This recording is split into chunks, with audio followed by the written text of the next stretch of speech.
आज आपण पाहतोय की आपल्याकडे विशेषतः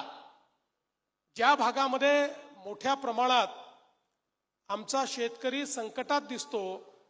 अशा भागामध्ये संकट केव्हापासून सुरू झालं हे जर आपण बघितलं तर जेव्हापासून पशुधनाची संख्या कमी व्हायला लागली तेव्हापासून आमचा शेतकरी हा जास्त संकटात गेलेला आपल्याला पाहायला मिळाला। आजही आपण पाहतो की ज्या ठिकाणी पशुधन आहे त्या ठिकाणी अडीअडचणीच्या काळातही आमच्या शेतकऱ्याला एक प्रकारचा आधार त्या ठिकाणी मिळतो। दुधाच्या माध्यमातून रोज थोडे पैसे मिळाले तर कठीण परिस्थितीमध्ये देखील त्याचं जीवन त्या ठिकाणी योग्य पद्धतीने चालतं। पण आपल्याला कल्पना आहे की पूर्वीच्या काळी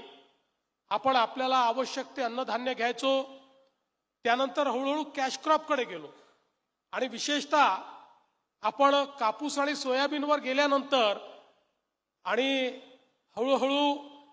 आमच्या शेतकऱ्यांची जी काही शेती आहे ती लहान होत गेल्यानंतर त्याचं विभाजन होत गेल्यानंतर एक वैरणाचा मोठा प्रश्न हा निर्माण झालेला आपल्याला पाहायला मिळाला आणि हळूहळू आपल्या शेतीतलं वैरण हे आपल्याला मिळत नाही अशी अवस्था आली आणि त्यातनं कुठेतरी पशुधन जे आपलं आहे हे पशुधन हे कमी व्हायला लागलं आणि त्याचा सगळाच परिणाम आपल्या एकूणच शेतीवर झालेला आपण बघितला। आज आपण बघा हळूहळू अशी अवस्था येते की ज्यामध्ये आता ट्रॅक्टरच्या उपयोगामुळे बैल हा हळूहळू कमी उपयोगाचा व्हायला लागलाय। किंबहुना आता बैलगाडा शर्यतीतच बैलाचा उपयोग हा मोठ्या प्रमाणात होतोय, बाकी उपयोग फार छोटा शेतकरी जो आहे तो अधिक करतोय, बाकी सगळं यांत्रिकीकरण चाललेलं आहे आणि म्हणून